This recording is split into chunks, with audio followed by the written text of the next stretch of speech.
ইমাম হুসাইনকে আর নিজের ছেলে ইব্রাহিমকে কোলে নিয়ে বসেছিলেন নিজের বাড়ির আঙ্গিনাতে। কখনো ছেলের কপালে চুমা দিচ্ছেন, কখনো নাতির কপালে চুমা দিচ্ছেন। খুব আনন্দে আছেন আমার নবী।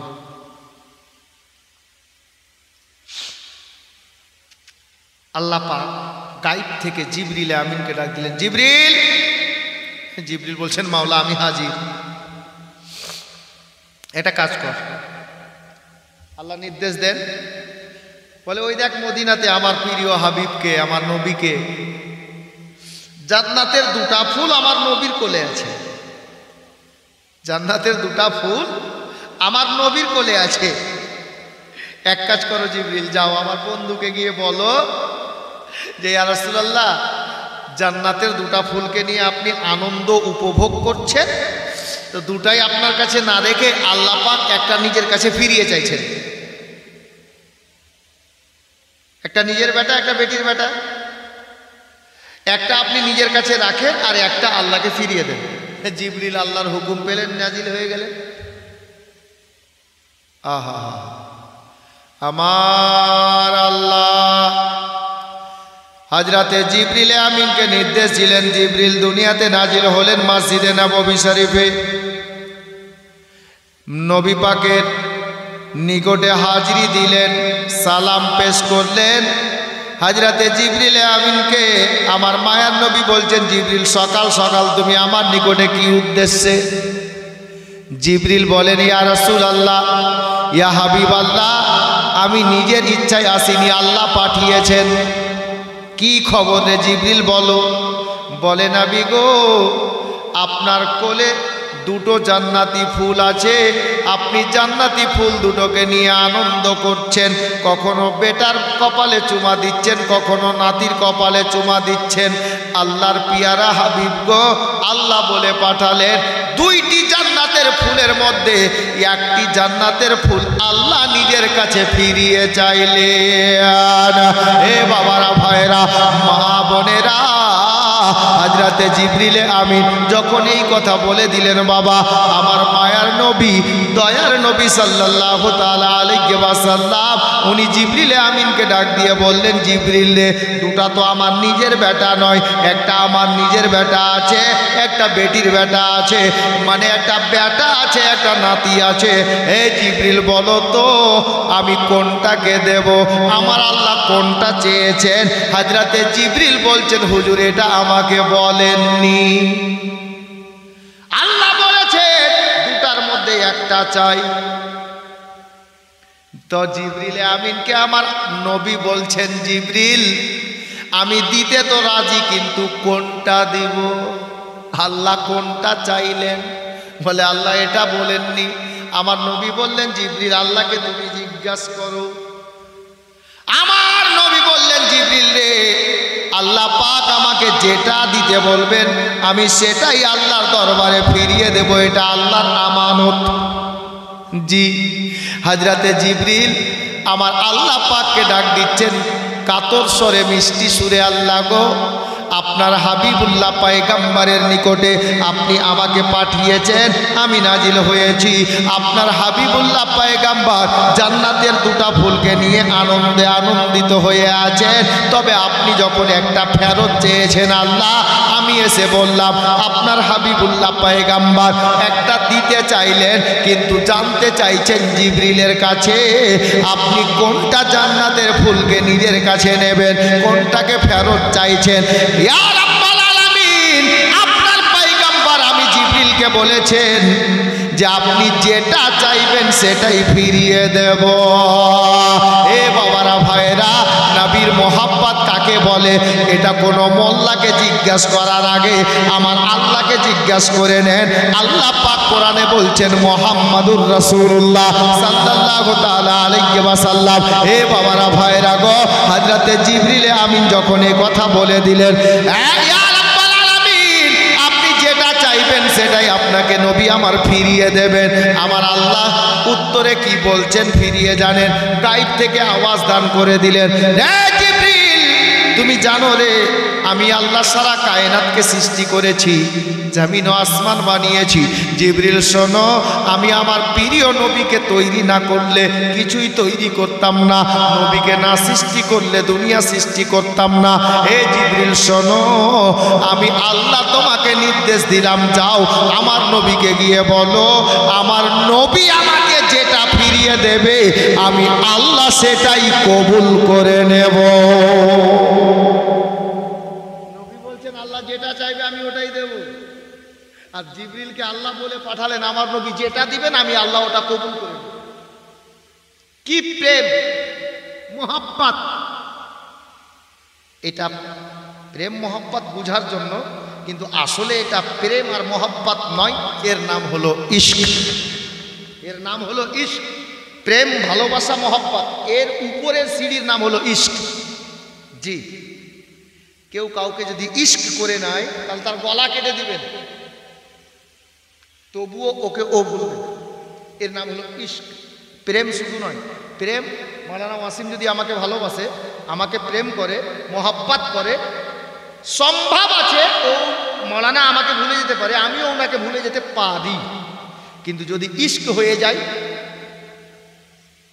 তাহলে সারা দুনিয়া লেগে গেলেও না উনি আমাকে ভুলবেন না আমি ওনাকে ভুলব, এর নাম হলো ইশক।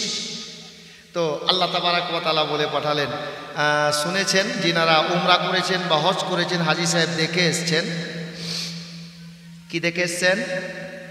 মসজিদে কিবলাতাইন, মাওলানারা কিতাবে পড়েছেন। আহা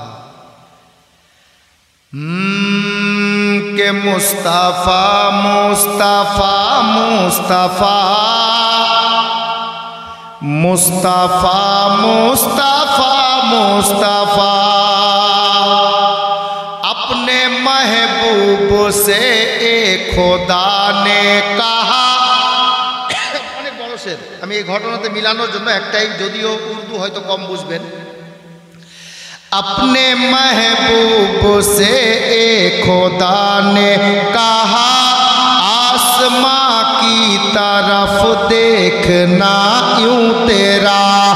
अपने महबूब से एक खुदा ने कहा आसमां की तरफ देखना यूं तेरा। तू जो चाहे तो किबला बदल जाएगा, तू जो चाहे तो किबला बदल जाएगा। जो है तेरी रज़ा वो है मेरी रज़ा। मुस्तफ़ा मुस्तफ़ा मुस्तफ़ा मुस्तफ़ा मुस्तफ़ा मुस्तफ़ा। আল্লাহ বলছেন নবী তুমি যদি চাও তাহলে আমি কিবলাও পরিবর্তন করে দেব। আল্লাহর নবী নামাজের হালাতে ছিলেন, খেয়াল আসলো আল্লাহ ওই বাইতুল মুকাদ্দাস কিবলা না হয়ে কাবা হলে বেশি ভালো হতো। আল্লাহ পাক তখনই ওহী নাজিল করে দিলেন, এই আমার মাহবুব কিয়ামতের সকাল পর্যন্ত তোমার চাওয়াতে আমি আল্লাহ মুসলমানদের জন্য বাইতুল মুকাদ্দাসকে পরিবর্তন করে কাবা ঘরকে কিবলা বানিয়ে দিলাম। জি হাজরাতে গেরামি বাবারা ভাইরা মা বোনেরা গো, আল্লাহ এটাই বলে পাঠালেন, ইয়া রাসূলুল্লাহ আপনি যেটা দিবেন আল্লাহ সেটা কবুল করে নেবেন। জিবরিল এলেন, মায়ার নবীকে ডাক দিলেন, ইয়া রাসূলুল্লাহ ইয়া হাবিবাল্লাহ নবী গো, আমার আল্লাহ এটাই বলে পাঠিয়েছেন আপনি যেটা ফুলকে ফিরিয়ে দেবেন আমার আল্লাহ সেটাই কবুল করে নেবেন।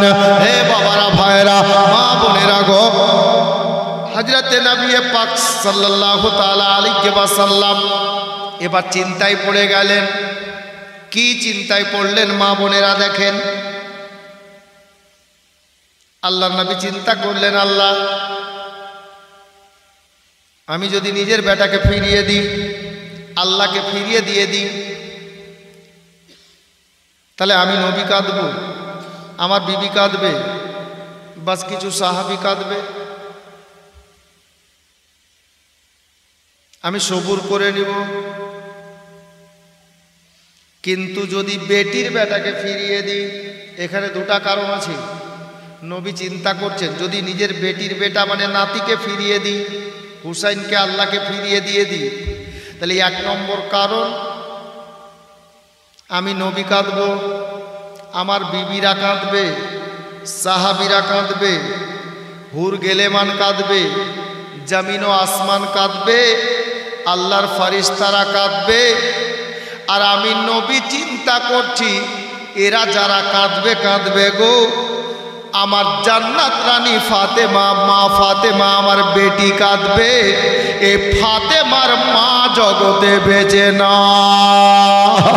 আমি নবী সবার কান্না সয়ে নিতে পারবো, মা হারা বাচ্চার কান্না সইতে পারবো না। আমি আমার নাতি হুসাইনকে ফিরিয়ে দিলে সবার কান্না সইতে পারবো গো, আমার বেটি ফাতেমার কান্না সইতে পারবো না। এটা একটা কারণ। আর একটা কারণ আছে রে বাবা, আমার নবী বলছেন আল্লাহ যদি আমি আমার বেটাকে ফিরিয়ে দিই আমি সবুর করে নেব, আমি সয়ে নেব, কিন্তু নিজের নাতিকে ফিরিয়ে দিতে পারবো না। তার কারণটা কি জানেন? যদি নাতিকে ফিরিয়ে দিই তাহলে আমি নবী দুনিয়া থেকে যাওয়ার পরে আমার আবু বকর, উমর, ওসমান, আলী দুনিয়া ছেড়ে দেওয়ার পরে আমাদের পরে ইসলামকে দ্বিতীয়বার জিন্দা করবে কে? ইসলামের জন্য গলা কাটাবে কে? বেটার কুরবানি দেবে কে? জওয়ান ভাতিজার জওয়ানি লুটাবে কে? নিজের 22 বছরের বেটার কুরবানি দেবে কে? আব্বাস আলমবারদার ভাইয়ের মতো বাজু কাটাবে কে? আল্লাহ গো, আমি সব সয়ে নিতে পারবো, আমার হুসাইনকে দিতে পারবো না। কারণ হুসাইনকে ফিরিয়ে দিলে ইসলামকে দ্বিতীয়বার জীবন দান করবে কে? আমার নবী বললেন জিবরিল রে, জিবরিল শোনো, আমি নবী কথা দিলাম রে, আমি নিজের বেটাকে আল্লাহকে ফিরিয়ে দিলাম। এ বাবারা, ভাইরা, মা বোনেরা, দেখতে পাওয়া গেল গো অল্প কটা দিনের মধ্যে আমার নবীর নিজস্ব বেটা হযরতে সাইয়্যিদানা ইব্রাহিম রাদিয়াল্লাহু তাআলা আনহু উনি ইন্তেকাল বরণ করলেন।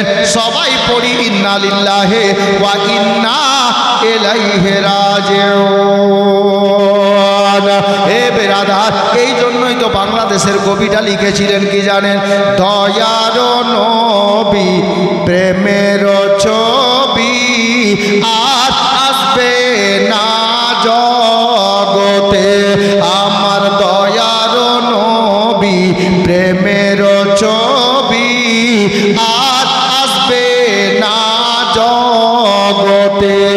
ওগো হাসরের দিনে উম্মতি বিনে, হাসরের দিনে উম্মতি বিনে যাবেন না নবী বেহেশতে, আমার দয়ার নবী প্রেমের ছবি আর আসবে না জগতে। নিজের উম্মতিকে খেয়াল করে আমার নবী নিজের বেটাকে দিয়ে দিলেন, নাতিকে বাঁচিয়ে নিলেন। এটার লেখক বাংলাদেশে, বুঝলেন? অনেক বক্তা পড়ে, আমিও ঘটনাতে মিলানোর জন্য দুটো একটা ছন্দ পড়ে নি। জি, 63 সাল জিন্দেগি কেন্দে বলেন উম্মতি, 63 সাল জিন্দেগি কেন্দে বলেন উম্মতি, এখনো কান্দেন নবী রওজাতে, আমার দয়ার নবী প্রেমের ছবি আর আসবে না জগতে। ওগো মায়ার নবী প্রেমের ছবি আর আসবে না জগতে। বাবা, হযরতে ইমাম হুসাইন দুনিয়াতে আসা মাত্রই ওনার শাহাদাতের খবর মদিনার সবাই জেনে গেছে, মাও জেনে গেছে, বাবাও জেনে গেছে। বড় হতে দেন। এখন বাচপানার ঘটনাগুলো যদি আমি বলি দুরাত এমনি আর চলে যাবে, এত ঘটনা আছে। বাচপানার ঘটনা, একটি ঘটনা আপনাদের সম্মুখে তুলে ধরছি। এই ঘটনা বলে দিয়ে ইনশাআল্লাহ তাআলা আমি আজকের মতো শেষ করব। ঘটনাটা শুনুন। ইমাম হাসানাইন কারিমান দিনের পর দিন বড় হতে লাগলেন।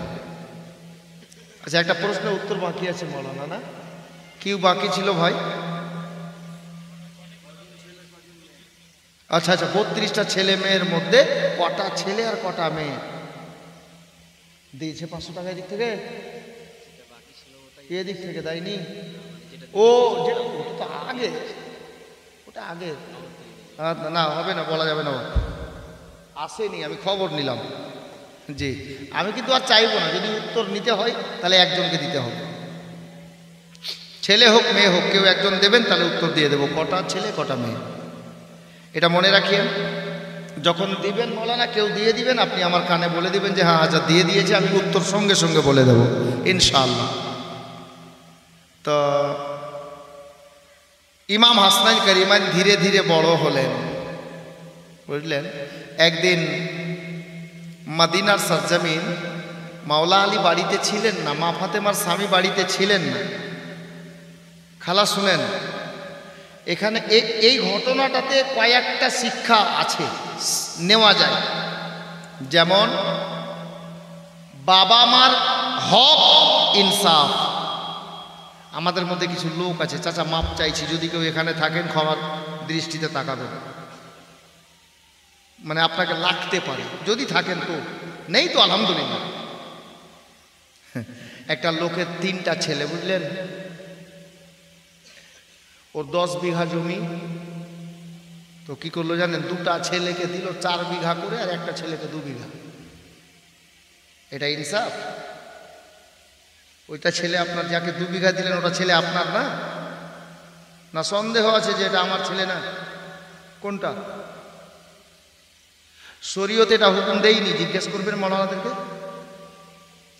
3টা ছেলে আপনারই, জমির অংশটাও সমানই, এটা শরীয়ত বলছে। আপনি 2টা ছেলেকে বেশি দিলেন, একটা ছেলেকে কম দিলেন, উদ্দেশ্য কি আপনার? আপনি কি ভাবছেন এখানে দুনিয়াতে ওকে নরম পেয়ে আপনি এরকম করে দিলেন, তো কবরে তো জবাব আপনাকে দিতে হবে। আল্লাহর নিকটে দাঁড়িয়ে হাসরের ময়দানে হিসাবটা আপনাকে দিতে হবে, কেন কম বেশি দিয়েছিলেন। ছেলে তো আপনার, খবরদার বেইনসাফি নয়। মাদেরকেও বলছি, খালা 2টা মেয়ে আছে আর 3 ভরি সোনা আছে, তো একটা মেয়েকে 2.5 ভরি দিলেন আর একটাকে 8 আনা দিলেন, এটা কি করলেন? মেয়ে আপনার 2টা, তো 2টাকে ওই 3 ভরিকে 1.5 ভরি করে দেন, তাহলে হক বিচার হবে। যদি কেউ থাকেন তো এই ঘটনা থেকে এটা শিক্ষা হবে। শুনেন, জীবনী শুনেন, আর শিখতে পারলে লাভ নেই, আমি আগে বলেছি। আপ চলেন মা ফাতেমার বাড়িতে। মাওলা আলী মা ফাতেমার স্বামী বাড়িতে ছিলেন না, আর ইমাম হাসানাইন কারিমান কচি কচি ছেলে। আমি অনেক ঘটনা কাটলাম বাপ, কচি কচি ছেলে, হ্যাঁ খুব চালাক লোক আছে। আচ্ছা ঠিক আছে ভাই, হ্যাঁ শোনো, মা বোনদেরকে আমি আগে বলেছিলাম যে 500 টাকা দাও, ওরা কেউ দেয়নি। এটার জন্য, এটা শোনার জন্য চেয়েছিলাম কিন্তু এদের কাছে, কিন্তু এরা দেয়নি। ছেলেরা যখন এই যে 500 টাকা একজন দিল, খালা আমিও আবার যেমন তেমন মাল না, বুঝলেন, যেমন তেমন মাল আমিও না। এরা কিন্তু জুমা পড়তে যাই না, যাই না। আমি উত্তরটা ইমাম সাহেবের কানে বলে দিব, আগামী জুমাতে আপনারা শুনে নিন। দিবেন না তো কেন শোনাবো, ঠিক কিনা? সুবহানাল্লাহ। একজন পারবেন? নিজের স্বামীর নামে দেন তো। স্বামীকে ভালোবাসা হযরতে মা ফাতেমাতুজ জাহরা জান্নাত রানীর সুন্নত। স্বামীকে ভালোবাসা জান্নাত রানী মা ফাতেমার সুন্নত, আম্মা জান আয়েশা সিদ্দিকার সুন্নত। খালারা হাসছে গো। হ্যাঁ দিল, এখন দিল, তার মানে উত্তর বলতেই হবে ভাই, আর উপায় নাই। দিয়েছে আলহামদুলিল্লাহ, যাক দিয়ে দিয়েছে একজন। হ্যাঁ আচ্ছা, স্বামীকে ভালোবাসা সুন্নাত বললাম তো, বাপ রে বাপ, খুবই খুশি। তবে খালা মনে রাখিয়েন, অন্য জনের স্বামীকে নয়, নিজের স্বামীকে। হ্যাঁ, যুগের আবহাওয়া দেখছেন, সোশ্যাল মিডিয়াতে দেখছেন না ভাই, বাপ রে বাপ। আমি ওদিকে বলতে চাইছি না, শুধু ইশারা করে দিলাম, আকলমন্দের জন্য ইশারা কাফি। স্বামীকে ভালোবাসা সুন্নাত, তবে নিজের স্বামীকে, অন্য কারো স্বামীকে নয়। হ্যাঁ হ্যাঁ, পিঙ্কির বাপ স্ত্রীকে ভালোবাসাও সুন্নাতে রাসূল, সুন্নাতে সাহাবী। তবে খবরদার অন্যজনের স্ত্রীকে না, নিজের স্ত্রীকে মনে রাখিয়ে, তাহলে নেকি পাবেন, স্বামী স্ত্রীর মহব্বত বাড়বে। জি আজ রাত থেকে আমি কি বলতে কোথায় বলতে বলতে থেমে গেছি। হ্যাঁ হ্যাঁ কি ফাতেমার বাড়িতে বলো হাজরা থেকে আমি মহাজাজ। দেখো ভাই আমি মাঝে মধ্যে এটা তোমাদের পরীক্ষা নিচ্ছি, মনে রাখছো কিনা। ঠিক খালা যখন দিয়ে দিয়েছেন উত্তর শুনে নেন।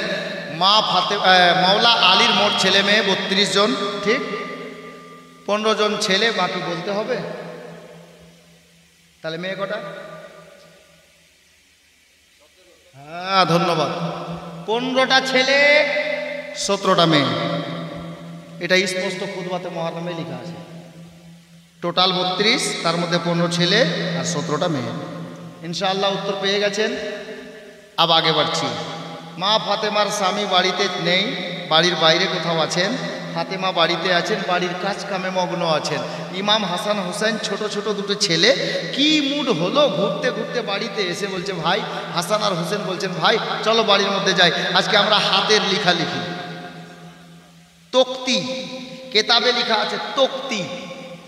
তক্তি এখনো দেখবেন সম্ভবত ইন্দোনেশিয়ার সাইডে, মুলকে শাম, ফিলিস্তিন বা ইসরায়েল, এই সাইডে তক্তি বলে যায় জিনিসটা এখনো আছে বাকি। আর এটা আমার খুশনসিবি হাজরাত, গত 2024-এ যখন মদিনা শরীফ গেলাম, আমি তার পূর্বেও 3-4 বার মদিনা শরীফ গিয়েছি, কিন্তু 2024-এ যখন গেলাম মদিনা মুনাওয়ারা, এটা আমি নিজের কিসমতের প্রতি গর্ব করছি যে আমি জীবনীতে তক্তি তক্তি করে অনেক জীবনীতে গিয়েছি, কিন্তু তক্তি দেখিনি। 1400 বছর আগের তক্তি মদিনাতে আজও রাখা আছে, জোরে বলুন সুবহানাল্লাহ। আমি নিজে জিয়ারত করেছি। জি হ্যাঁ, যদি কেউ যেতে চান যোগাযোগ করবেন, আমি নিজে উমরা হজে নিয়ে যাই, উমরা করার জন্য আমি নিয়ে যাই। তো আমি ওনাদের হাজি সাহেবদেরকে দেখাই, আর সবাই ওখানে বাঙালিরা খোঁজ করে পাবেও না বাপ। কেন জানেন? মাটির নিচে 3 তলা, মানে মাটির নিচে 3 তলা, একদম নিচে গিয়ে আন্ডারগ্রাউন্ড এমনভাবে ঘিরা আছে, আর এমনভাবে যেতে হয়, মুশকিল আছে পাবলিকের জন্য ওখানে পৌঁছানো। তো আমি কোনো লোককে ধরে, আল্লাহর হুকুম, আমার প্রিয় মুর্শিদের খাস কারাম, আপনাদের দোয়া, গতবার পৌঁছাতে পেরেছিলাম। সাহাবিরা যে কলমগুলো দিয়ে আয়াতে কারিমা লিখে রাখতেন, কাতিবগণ, কলমগুলোও রাখা আছে, দদগুলোও রাখা আছে, মানে দদ তো শুকিয়ে গেছে, মাটিগুলো রাখা আছে। আপনার মায়ের উটের হাড়ে আয়াতে কারিমা লিখে রাখতেন, চামে লিখে রাখতেন, পাথরে লিখে রাখতেন সাহাবিগণ, সব রাখা আছে। জি ইনশাআল্লাহ আমি ওদিকে নিয়ে যাচ্ছি না। তক্তি, ইমাম হাসান হোসেন ঘরে ঢুকলেন, 2 ভাই নিজে নিজের হাতের লেখা লিখলেন। তক্তি মানে সিলেট, এখনকার বাচ্চা সিলেট আবার চিনতে পারবে না, খাতা আর কলম। জি লিখলেন 1 পৃষ্ঠা করে, আমি পূজার ক্ষেত্রে পৃষ্ঠা বলছি, 1 পাতা করে, মানে 1 সিলেট 1 তক্তি লিখলেন। ছোট ছোট বাচ্চা। হাসান বলছে ভাই হুসাইন, দাদা বলুন। দেখো তোমার লেখা থেকে আমারটা বেশি সুন্দর হয়েছে, দেখো। বাচ্চারা করে না এরকম? করে, আমরাও করি। হ্যাঁ, ইমাম সাহেবকে দেখবেন নিজের বন্ধুকে বলছে দেখ তোর পাঞ্জাবি থেকে আমারটা বেশি ভালো আছে, হয় না? হয়তো আমিও বলি আমার কোনো বন্ধুকে, এই তোর কাপড়টা ভালো লাগছে না রে, দেখ তোরটা থেকে আমারটা বেশি ভালো লাগছে। স্বাভাবিক কথা, মা বোনরাও করে। এরা ফের ওইটা তো বেশি করবে, তোর বিড়ি ভালো হয়নি, আমারটা বেশি ভালো হয়েছে, ঠিক না? হাজরাতে গেলাম, নিজের নিজের একটা রাস্তা। তো এটা হয়, বড়দের মধ্যেও হয়। হ্যাঁ, তো হাজরাতে গেলাম, ইমাম হাসান বলছে হুসাইন তোমার থেকে আমার লেখাটা বেশি সুন্দর, আর হুসাইন বলছে না দাদা আপনারটা থেকে আমারটা বেশি সুন্দর। আব লেগে গেল, লেগে গেল। আমাদের বাচ্চা কাচ্চা যদি হতো তাহলে কি হতো বলেন তো? সমবয়স্ক 1 বছর 1.5 বছরের ছোট বড় বাচ্চা যদি এরকম তর্ক করতো, ও বলতো আমার ভালো, এ বলতো আমার ভালো, তাহলে কি হতো এদের মধ্যে? যার গায়ে শক্তি বেশি হতো হয়তো সিলেট ভাঙতো, আর নাহলে কলম দিয়ে লিখাকে বাস লে, এবার ভালো তো। আমাদের বাচ্চাদের অভ্যাস এরকম মারপিট ঝগড়া, কিন্তু ওনারা তো আমাদের বাচ্চাদের মতো বাচ্চা নন। যদিও বাচ্চা আছেন তো নবী বংশের, জান্নাত রানী ফাতেমার পেটে থেকে দুনিয়ার মুখে এসেছেন। আল্লাহু আকবার। মুআজ্জাজ ও মোহতারাম হযরতে ইমাম হাসনাইন করিমাইন, দুই কচি বাচ্চা, দুই ভাই বলছেন, ভাই তুমি বলছো আমারটা ভালো, আমি বলছি আমারটা ভালো, তো তর্ক না করে ঝগড়া না বেঁধে চলো আম্মার কাছে যাব, আম্মাকে গিয়ে বলবো, আম্মা আমাদের হাতের লেখাটা দেখে আপনি বলে দেন তো কারটা বেশি ভালো হয়েছে। ইনারা দুই ইমাম। আব শুনেন, আমি আল্লাহ বেহতার জানেন, অতটা শোনানো যাবে না বাপ, অনেক লম্বা আছে। আমি কয়েকটা ছন্দ পড়বো, আশা করছি জীবনে শুনেননি, জীবনীতে এই গজলগুলো শুনেননি। এটা আমার নিজের লেখা, বুঝলেন, ধার করা নয়, এটা নিজের লেখা আছে। ইনাদেরকে ইমাম বলে, দুই ইমাম। আব শুনেন, দুই বেটা ঘর থেকে বেরোলেন, আম্মাকে ডাক দিলেন, আম্মা। তো হযরতে মা ফাতেমা বাড়ির কোনো কাজে মগ্ন ছিলেন, একই ডাকে সাড়া দিলেন, বেটা আমি এখানে রে, কি হলো বল। তো আম্মা যেই ঘরটাই আছেন ওই দরজায় গিয়ে দাঁড়ালেন।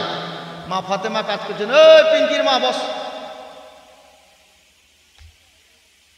ডিস্টার্ব করিস না বোন আমার, একদম টাইম হয়ে এসছে, আমি দেরি করবো না, এটা ঘটনা শেষ হলেই সালাম করে দেবো। হযরতে মা ফাতেমা বলছেন, বেটা বলো কি খবর। ওই দরজায় দাঁড়িয়ে বাচ্চা দুটি ইমাম হাসনাইন করিমেন বলছেন, আম্মা গো, এই যে দেখেন না, আমরা আপনার দুই ছেলে আজকে ঘরের মধ্যে বসে দুই তক্তি লিখেছি। আহা হা, আমার জান্নাত রানী মা ফাতেমা নবী নন্দিনী বলেন, বেটা হাসনাইন করিমাইন তোমরা বলতে কি চাইছো রে বেটা। বলে, আম্মা গো, আপনার বড় বেটা হাসান বলছে আমারটা ভালো, আমি হুসেন বলছি আমারটা বেশি ভালো। আম্মা জান আপনি দেখেন না আমাদের কার লেখাটা বেশি ভালো হয়েছে, আপনি দেখার পরে ফয়সলা করে দেন। মা, আমি আপনাদেরকে বলছি মা, খেয়াল করেন। আপ শুনেন, নওয়াসা মানে নাতি, নওয়াসা